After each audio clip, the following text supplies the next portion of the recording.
ప్రభునందు మాకు అత్యంత ప్రియులైన దేవుని ప్రజలందరికీ ఈ ఉదయకాల సమయంలో యేసుక్రీస్తు వారి శక్తిగల పూజింపదగిన నామం పేరిట హృదయపూర్వకంగా వందనాలు తెలియజేస్తున్నాను.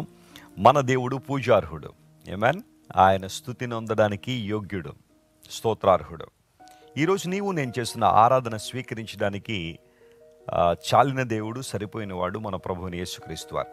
ఎందుకోసం అంటే ఆయన మన కోసం ఈ లోకాన్ని దిగి వచ్చి సిలువలో మనందరి కోసం మరణించి మరణాన్ని జయించి తిరిగి లేవడం ద్వారా ఆయన దేవుడిగా రుజువుపరచబడ్డారు. ఎవరైతే ఆయన అంగీకరిస్తున్నారో వారందరి జీవితంలో అద్భుతాలు జరుగుతున్నాయి. ప్రతిరోజు ఒక వాగ్దాన సందేశాన్ని బైబిల్లోంచి మనం వింటున్నాం. మీలో చాలామంది వాగ్దానాల సందేశాల ద్వారా దీవెన పొందుతున్నారు, ఆశీర్వాదం పొందుతున్నారు. మిమ్మల్ని అందరిని బట్టి నేను ప్రభువుని స్తుతిస్తున్నాను. ఈరోజు వాగ్దానం కోసం కనిపెడుతున్నారు కదా, పరిశుద్ధ గ్రంథాలు తెరుద్దాం.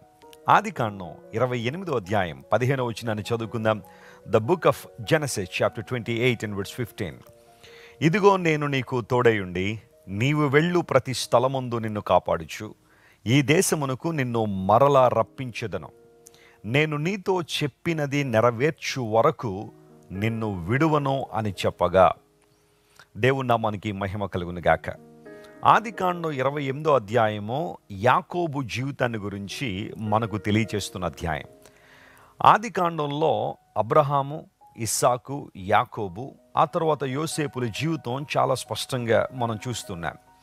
అయితే యాకోబు జీవితం పుట్టింది మొదలుకొని, అంటే తల్లి గర్భంలోంచి అతను బయటకు వచ్చింది మొదలుకొని అవసాన దశలో చనిపోయేంత వరకు కూడా ఆల్మోస్ట్ ఎవ్రీ డీటెయిల్ కూడా యాకోబు గురించి బైబిల్లో చాలా స్పష్టంగా రాయబడింది.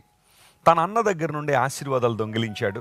అక్కడి నుంచి యాకోబు ప్రియులరా బెయేర్షెబా నుండి బయలుదేరి వెళ్ళిపోతున్నాడు హారాను వైపుగా.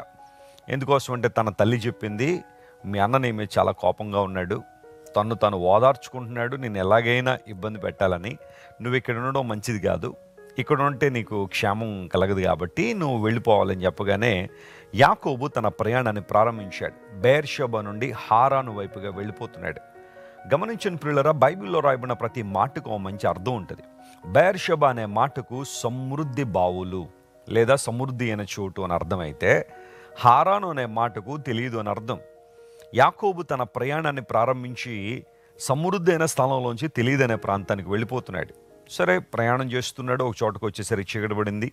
చీకటి పడగానే అక్కడున్న ఒక రాయిని తీసుకుని తలగడగా తీసుకుని అక్కడ యాకోబు ఆ రాత్రి అక్కడ నిద్రపోవాలని ఆశించాడు. అతడు పడుకోగానే అతనికి ఒక స్వప్నం వస్తుంది, కళ. ఒక నిచ్చెన వేయబడింది, దాని కొన ఆకాశాన్ని అంటింది. ఆ పైన ప్రభు ఉండి మాట్లాడుతున్నారు. దేవదేవుడు తన స్వరాన్ని వినిపింపజేస్తూ తన చిత్తాన్ని బయలుపరుస్తూ ఆ మాటలన్నీ మనం చదువుతూ ఉంటే 15వ వచనం దగ్గరికి వచ్చేసరికి దేవుడు అంటున్నాడు, నేను నీకు తోడై ఉంటాను, నిన్ను నేను విడువను, ఏదైతే నీకు చెబుతున్నానో అవి నెరవేర్చే వరకు నిన్ను విడువనని దేవుడు ఒక వాగ్దానాన్ని ఇచ్చి యాకోబు జీవితాన్ని బలపరిచి అక్కడి నుంచి తోడుకుని వెళ్ళినట్టుగా లేఖనాలు మనకు తెలియచేస్తున్నాయి. దేవుని బిడ్డలారా, జాగ్రత్తగా గమనించండి. ఒకవేళ ఈరోజు కూడా బహుశా నీ పరిస్థితి కూడా అలా ఉందేమో. తెలియదు అనే ప్రాంతానికి ప్రయాణం చేస్తూ చీకటిలో ఉండిపోయావేమో. ఒంటరివాడిగా, ఒంటరిదానిగా, ఎటు పోవాలో తెలియక, ఏం చేయాలో తెలియక ఒక ప్రాంతంలో యాకోబు ఉండిపోయినట్టుగానే నీవు కూడా ఉండిపోతే దేవుడు నీతోనే మాట్లాడుతున్నాడు. నీ ఒంటరితనంలో నీకు దగ్గరగా ఆయన వచ్చినంతగా ఏ ఒక్కరు దగ్గరగా రాలేరు. చీకటిలో ఉన్న నిన్ను తన వాగ్దానాల చేత బలపరిచి అమూల్యమైన తన వెలుగులో నడిపించడానికి దేవుడు ఎప్పుడూ సంసిద్ధత కలిగి ఉన్నాడు. ఇక్కడ దేవుడిస్తున్న వాగ్దానం అంటే, నేను నీకు తోడై ఉన్నాను. యాకోబు తన తండ్రి దగ్గర నుండి బయటకు వచ్చేసాడు, తన తల్లి దగ్గర నుండి బయటకు వచ్చేసాడు. అన్నేమో కోపంతో ఊగిపోతున్నాడు తన తమ్ముడిని చంపేయాలని. అలాంటి సిచ్యువేషన్లో దేవుడిచ్చిన ఈ వాగ్దానం యాకోబుకు చాలా ఊరటనిచ్చింది, నేను నీకు తోడై ఉన్నాను. ఈరోజు వెస్లీ గారు, నాకు ఎవ్వరు లేరండి, అందరూ ఉన్నట్టే కనబడుతున్నారు, కానీ ప్రతి ఒక్కరూ ఏదో ఒక రీతిలో నాకు కీడు చేయాలని ప్రయత్నం చేస్తున్నారు. I'm all alone in this world. నా జీవితంలో ఏ విధమైన ఆసరా లేక, బలము లేక, ధైర్యం లేక కృంగిపోతున్నాను అని నువ్వు బాధపడుతుంటే దేవుడు నీతోనే మాట్లాడుతున్నాడు, నేను నీకు తోడై ఉన్నాను. ఎస్, దేవుని తోడు మనకెంతో ఆదరణ ఇచ్చేది, ధైర్యాన్ని ఇచ్చేది. యేసు ప్రభు వారికి ఒక పేరు పెట్టబడుతుందని ఒక ప్రవచనం యెషయా ద్వారా ప్రవచించబడింది. ఆ పేరు ఏంటంటే ఇమ్మాన్యుయల్ అని. ఇమ్మాన్యుయల్ అనే మాటకు దేవుడు మనకు తోడని అర్థం. దేవుడు మనకు తోడని మత్తయి అనే సువార్తికుడు కూడా ఈ విషయాన్ని ప్రస్తావించాడు. యేసు ప్రభు వారి లోకంలోకి రావడం ద్వారా మనందరికీ తోడుగా ఉండాలని, మనల్ని నడిపించాలని ప్రభు ఆశిస్తున్నారు. ఈరోజు ఏ తోడు లేక, ఏ నీడ లేక ఒంటరితనంతో కుమిలిపోతున్నావా, ఏడుస్తున్నావా? కొన్ని సందర్భాల్లో మనుషులు ఎవరూ లేక ఏడ్చేవాళ్ళు కొంతమంది అయితే, అందరూ చుట్టూ ఉండి కూడా బాధపడేవాళ్ళు కొంతమంది ఉన్నారు. చాలామంది భార్యలు మాకు ఫోన్లు చేస్తుంటారు, లేదా ఈమెయిల్స్ రాస్తుంటారు, అయ్యా నా భర్త పేరుకే ఉన్నాడు కానీ ఏ విధమైన ఆదరణ లేదండి అతని ద్వారా, నన్ను పట్టించుకోడండి, నా కోసం ప్రార్థన చేయడు, ఏ విధమైన ఆధ్యాత్మిక విలువలతో మా కుటుంబం కొనసాగడానికి అతడు సహకరించట్లేదని ఎంతోమంది భార్యలు ఏడుస్తున్నారు. కొన్ని కుటుంబాల్లో భర్తల ఆక్రందన కూడా అదే, నా భార్య ఏం పట్టించుకోవట్లేదని, ప్రార్థన చేయట్లేదు, దేవుని వాక్యం చదవట్లేదు, పిల్లల్ని పట్టించుకోవట్లేదు, ఇష్టానుసారం తిరుగుతుందని కొంతమంది బాధపడుతున్నారు. అయితే దేవుడు మాట్లాడుతున్నాడు, ఎవ్వరు నీకు తోడున్నా తోడు లేకపోయినా ప్రభువు నీకు తోడుంటాడు, నిన్ను హెచ్చించువాడు, బలపరచువాడు. ఈరోజు ఒక గాఢాంధకారపు లోయలో నడిచిన అనుభవం నీలో ఉందా? ఎటు పోవాలో తెలియని పరిస్థితి, ఏం చేయాలో తెలియని పరిస్థితులను ఉంటే దేవుని సహాయాన్ని కోరుకో. ఆయన పాదాల చెంతకొచ్చి నువ్వు చేయాల్సిన ప్రార్థన ఒకటే, ప్రభువా నా తోడు నీవే, నా నీడ నీవే, నన్ను నడిపించువాడు నీవే, నా బలము నీవే, నా కేడెము, నా శృంగము, నా శైలము నీవే ప్రభువా అని సంపూర్ణంగా నువ్వు దేవుని మీద అనుకోగలిగితే, ప్రభువా నీవు తప్ప నాకెవరు లేరని పరిపూర్ణంగా దేవుని మీద నువ్వు ఆధారపడగలిగితే, అసాధారణమైన రీతిలో దేవుని జీవితంలో అద్భుతాలు చేయడానికి ఆయన సామర్థ్యం కలిగినవాడు.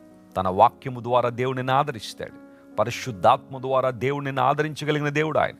నీకు కావలసిన స్వస్థత, నీకు కావలసిన విడుదల, నీకు కావలసిన ధైర్యము, నీకు కావలసిన ప్రోత్సాహాన్ని లేఖనముల ద్వారా దేవుడు నీకు అనుగ్రహించి తన ఆత్మ ద్వారా నిన్ను బలపరిచి తన మహిమ కొరకు ఆయన నిన్ను వాడుకోవడానికి ఇష్టపడుతున్నాడు. నేను నీతో చెప్పున్నది నెరవేరుస్తాను అని ఆనాడు యాకోబు వాగ్దానం ఇచ్చిన దేవుడు ఈరోజు నీకు నాకు కూడా అదే వాగ్దానం ఇస్తున్నాడు.